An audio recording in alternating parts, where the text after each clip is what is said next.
don't know. What is it? Oh, It's a weird thing in a puddle. Wow, spared no expense. A thing in a puddle.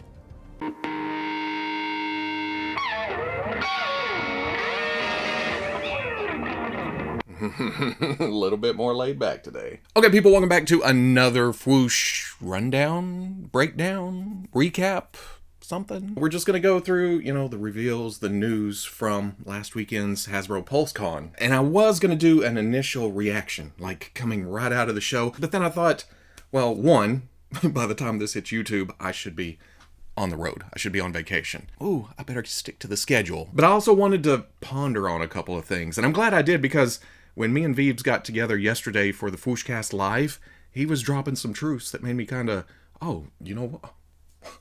Why didn't I think of that? Don't get me wrong, I'm still my perky, positive, oh so pretty self, but there are a couple of things that give me pause. So let's just run through all the properties, run through all the figures, see what's going on, and most of them are going to be quick, but I may ramble about a couple things. So of course they started the show with Power Rangers. We're going right into do not know territory. It was cool that the Dino Fury Red Ranger got to show off his own figure, and he seemed genuinely happy to have himself in plastic form. And when it comes down to it, we can gripe all we want about likenesses and everything, but this is the dude looking at himself in 1/12 scale and excited about it. You can't beat that. The Zeocog gets a reissue in the next wave. I like this design. Again, unfamiliar with Power Rangers. To me, completely out of context, I would use this in like a Doctor Who display. It just has that kind of retro feel to it. Dino Charge Pink Ranger, it's the Pink Ranger from Dino Charge. And I have about the same amount of words for the Wild Force Lunar Wolf Ranger. It does look like Walmart's going to get exclusive packaging for this. Is it this wave? They only showed the Dino Fury Red Ranger. And this is exactly what exclusive should be. It shouldn't be like a barrier or a wall of some kind, a Walmart of some kind, keeping you from completing a collection, a team. This is just for completists or people who dig the packaging. It's available. It's out there, but it's not necessary. But then we get into something that I am much more interested in, and that's the monsters, because they are just weird, wacky designs. They are apparently doing away with the Monster series and making it a deluxe series, and it starts off with Piranha's Head. I almost feel like I should have censored myself. Get over here, you old Piranha's Head, you. I love the sculpt of this, the details, the feel, just, again, to me, it's not a Power Rangers character. It's a character that I can use anywhere in my display. But I feel like Piranha's Head was used to soften the blow of the reissue of In Space Blue Ranger. Still a deluxe because it's in a bigger box and comes with a Galaxy Glider. I feel like future deluxe releases are going to follow the same pattern, this formula of a monster with extravagant sculpting and paint, along with a reissue of a figure with an accessory of some kind. From a company standpoint, that's just budget balancing. And really, those first monster releases, they were cool, nice sculpting and everything, but they really lacked on paint apps. This way, maybe they can get the paint apps on the creatures, and then, then you get the reuse. For Ghostbusters, they had already announced ahead of the show that there would be no toy reveals, but then they kind of teased a Proton Pack HasLab, and that'll come into play here in a minute. Because then they jumped right into Transformers, and I haven't been keeping up with the War for Cybertron series. I watched season 1, kind of lost interest, so I guess that's over. So with Generations, they're moving into Legacy, where they can pull from all sources, all cartoons, and give them a slight tweak to that War for Cybertron look, or the design aesthetics that we've been seeing the past couple of years. And they started off with Autobot skids. This is so G1 it hurts. The blockiness, the boxiness, the blues, the reds, it's just so nostalgic. It looks like the weapon does come apart to give you that classic feel of holding, the double blaster and then the bigger single blaster, but then there's peg holes in the forearms for even more G1 goodness. As far as hit me in the childhood, they didn't stop there. There's also drag strip. And they made sure to point out that this was going to be a combiner, that we're going to get Minosaur somewhere down the line. I always loved that Gestalt because it looked like a robot with a car and a car just stuck on the sides. These are my arms and I don't care. I am not familiar with this version of RC. Mine has always been the classic pink version, but I'm sure there's fans of this who are wanting this in this design aesthetic. But then they hit me with Kickback, and oh man, right in the feels. I love the Insecticons. They're just little bastards. Bulkhead's interesting, and I'm going to tell you why. It's not because I watched the cartoon. It's because it's always caught my eye when I've seen it online or in the toy aisle. But I never picked them up because I've always thought the figures came off as cartoony. And I know that's a weird thing to say about characters based on a cartoon, but you know what I mean. It's stylized. Here, they took everything important about the character and made him fit into that that War for Cybertron feel that we've been seeing. So I guess I'm going to have a Bulkhead for my shelf. That's kind of cool. Then they swung back around to G2 Universe Laser Optimus Prime. Unmistakably Optimus Prime, but I'm not familiar with the big speakers on his shoulders. I'm sure those aren't speakers, but that's all I can see when I look at the pictures. And they finished off the panel with the Galvatron Unicron Companion Pack. I've tried to say that 16 times. I like this more than the Megatron getting reformatted figure they showed a while back, because the grid pattern that was on Megatron, and this is getting really nitpicky, it wasn't accurate to the movie. There's a brief moment that you can see Galvatron in kind of just panel lines. This comes with a lot of miniature characters and a couple of ships and everything that supplements your HasLab Unicron if you have that. To finish off day one, we moved into my bread and butter, Star Wars Black Series. It was very Mandalorian focused, and why wouldn't it be? We have Book of Boba Fett coming up, we have the next season of Mandalorian, and the show's just been kicking ass. Starting off with another Target exclusive Mando and Grogu 2-pack, which is essentially a $37 right thigh pad and some snow effects. Oh well, and then the spider. It's got articulation where the legs go into the body, but basically, this is the same set, just with some white paint thrown at it. Although this is our first official Season 2 Mandalorian because of that thigh pad. Is that enough to make me get it? Because we know more Mandalorians coming, and with them behind, surely we're going to see a single pack or another pack of some kind with Mando, with that thigh pad. Mandalorian Migs Mayfeld on Morak. I'm more into Jailbreak Mayfeld from Season 1 with the guns all popping out and everything, but character-wise, I prefer this version. But he shouldn't have the red on his armor right here. Mandalorian Boba Fett on Tython. Yes, I think the majority of us wanted that repainted armor Boba Fett, but you know they've got to work their way up to that. This is just marketing, plain and simple. I do like getting the different versions of the character, like kind of an evolution of Boba Fett. Different chapters in the book of Boba Fett, if you will. Deluxe Cobb Vanth. Oh, this is the one that'll put you sitting right on top of the fence. Ever since he stepped onto the screen, I wanted an action figure. It's Timothy Oliphant as a cowboy in the Star Wars universe wearing Boba Fett armor. And I still do want it.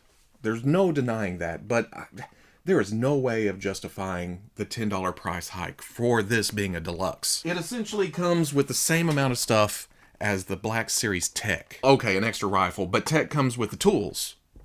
And they do mention paint apps. But when it comes to that, remember the deluxe Boba Fett? It had extra paint apps, but only on the armor and metal pieces. The actual bodysuit underneath came off really, really plain, and that's what we're seeing here. All new sculpt, and it's nice, but you look at the shirt underneath, or the pants, or the boots, and it's just base plastic colors. So you could point to paint, or licensing fees, or the lack of reuse when it comes to this character. Whatever you want to say, I don't like the extra $10. Then there's the Disney Park sets. We have seen these before, and the first time around, it was mostly reuse with some new paint apps. Then they slip in little diamonds that make you want the set, and then you start justifying the rest of the figures in the pack. They started off with the First Order pack, and the first time around, they had a First Order pack in these sets. Here we get the AT-AT driver, or AT-AT driver, an R5 Astromech, a Mouse Droid, and General Hux with new photorail head. I like my troopers, and I'm tempted by that, and I'd really like a better looking General Hux, but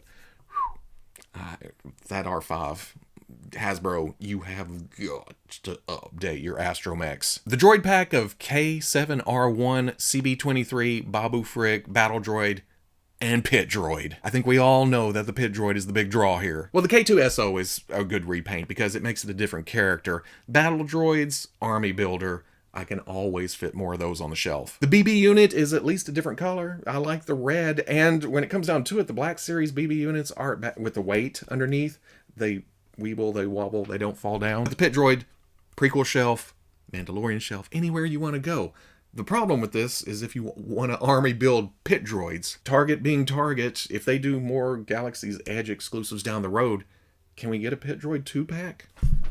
Please? Then there's the Galactic Creatures pack of Mynock, Porgs, Bogling, and Kowakian monkey lizards. I can take or leave the Bogling. It's a cool Pokemon type thing, but I already have one from the GameStop pack. Porgs, dime a dozen. I can't remember if they said the Mynock was different in any way. Getting that leaves that San Diego Comic-Con exclusive pack with Han. The only exclusive item in that pack now is the pointing finger. But I need some monkey lizards. There's a standing Salacious, and then there's a random one, again, that you can stick anywhere. I'm hoping with this being a smaller box, it's a cheaper price. I think during live yesterday, we all agreed that it's probably going to be about $30, if not more. And is there not a zoom on the camera at the Hasbro studio? For pipeline reveals, there is Figrin Dan, Troop Builder, well, I guess Band Builder, Ewok Village Leia. I will never gripe about Leia. And then New Republic security droid. Not the most exciting reveal. It's no different than wanting Cantina aliens or background characters from the original trilogy. The only difference is we saw this a couple of years ago instead of a couple of decades ago. Well, more than a couple of decades ago. And then another divisive reveal was the HasLab Rancor. Again, I jumped right into this thing, and if I had recorded Saturday, oh, get your Rancor.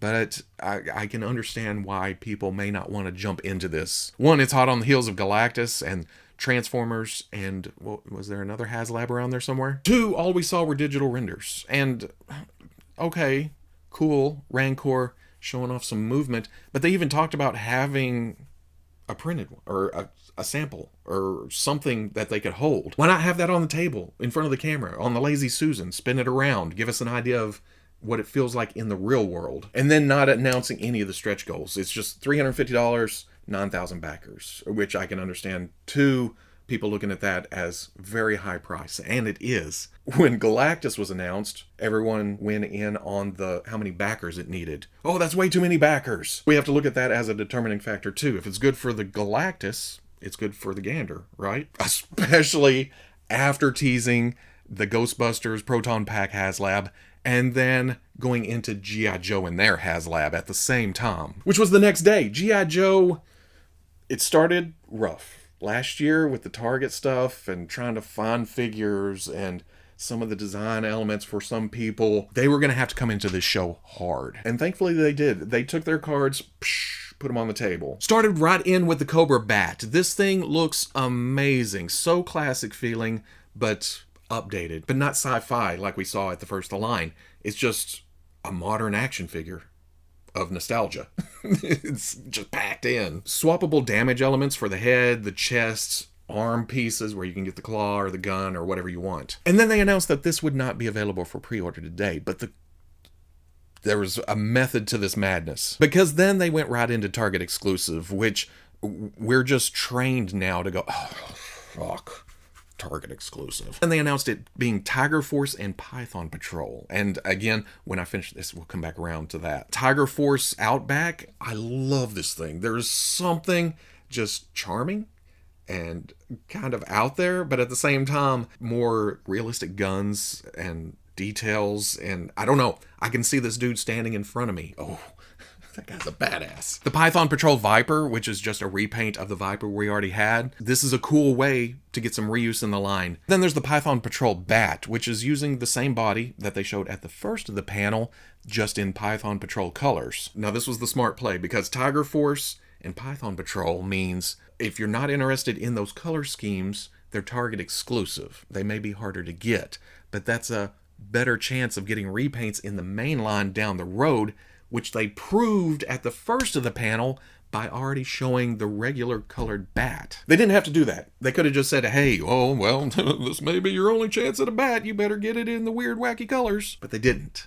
They showed their cards right off. They said, if you're not into this, we'll give you something different later. They went full-on 80s with Spirit. They updated him to be a sniper and then gave him a realistic-looking sniper rifle. This could have been some kind of railgun or smaller energy projectile with a huge ass scope, but no. And that's along with Freedom, who comes with swappable wings, either sitting on the backpack or flying, whatever you want to do. I absolutely love this. I really, really do. But it wasn't all for surprises. Then they announced Storm Shadow. We were expecting the sci-fi update with the Mortal Kombat mask and the tattoos, and a lot of people were looking forward to that. But there were also a lot of people wanting a more cartoon, classic, comic book inspired version, and that's what they gave us. It doesn't get any more Storm Shadowy than this. The clothes, the colors, the accessories, everything.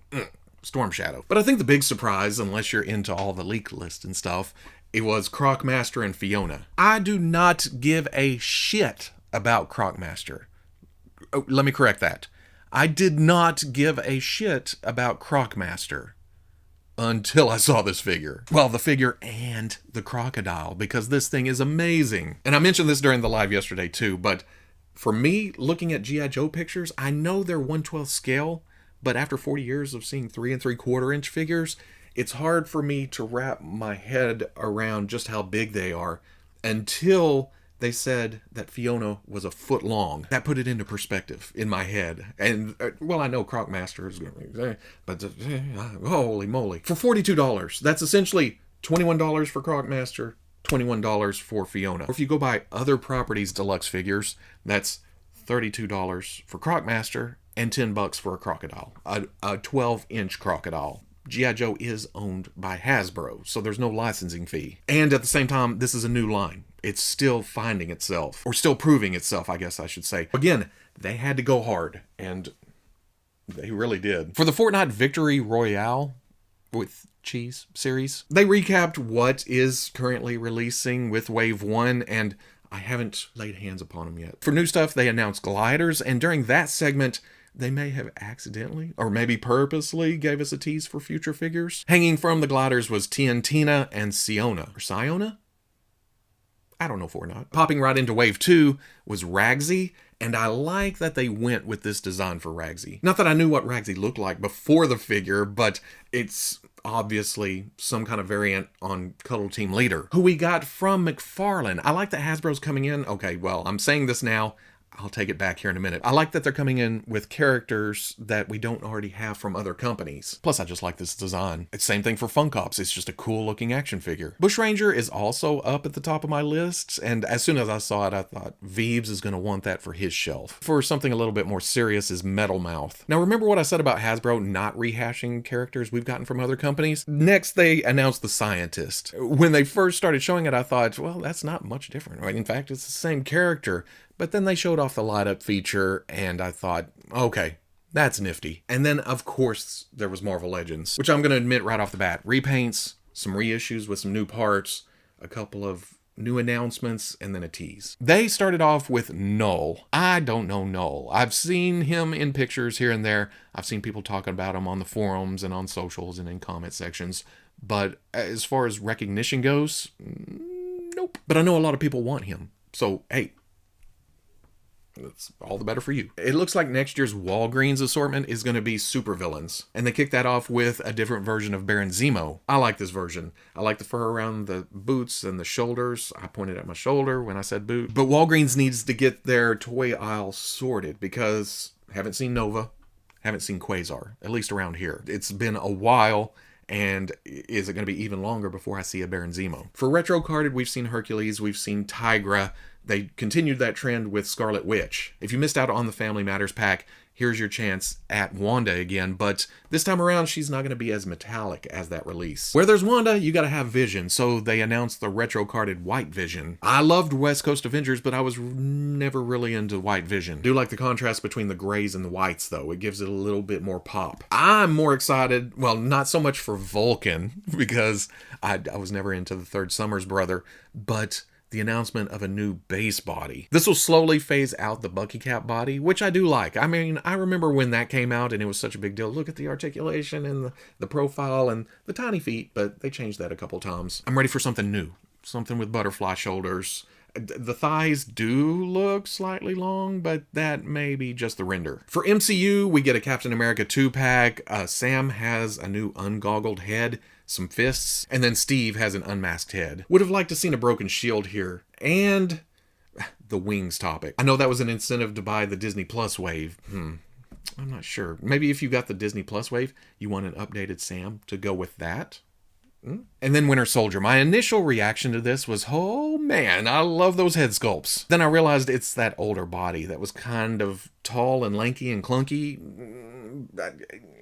I know I'm coming off as negative, and I'm not trying to talk you out of anything that you like from this presentation. It's just that for me, there's some high spots, there's some low spots. As you probably know, I was never into the X-Men animated series. So seeing this version of Wolverine, for people who do dig the animated series, that is cool. And they nearly got me with the picture, because that meme, I would love to get it and just swap out those pictures. Plus the VCR packaging. I don't care about the animated series, but I saw a lot of those VCR tapes. And then they announced Jubilee too. The cell shading may not be for everybody, but they're going for a very specific look. As far as future goes, in the solicitations for the figures, they did let slip that Storm and Jean Grey are coming. I think everybody's waiting for Morph, right? He's got to be on the list. Then we got to see the packaging for the Marvel Legends 20th Anniversary Captain America, and this was my big jumping off point from 3 3/4 inch to 6 inch, and man, you can't deny the nostalgia here. This also brings up the whole deluxe price point again. Is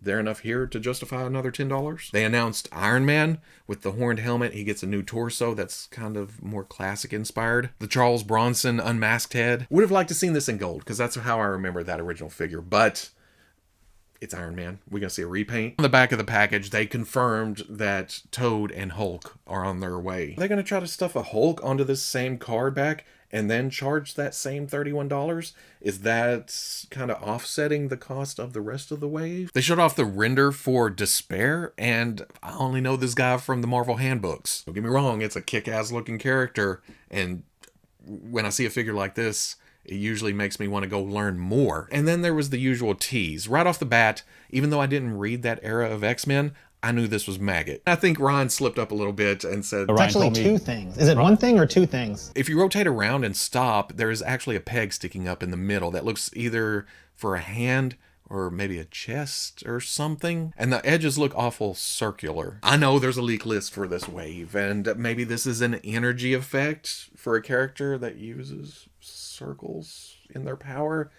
but as is, we're definitely getting Maggot. As far as, things dragging out and all that, I saw a lot of the chat.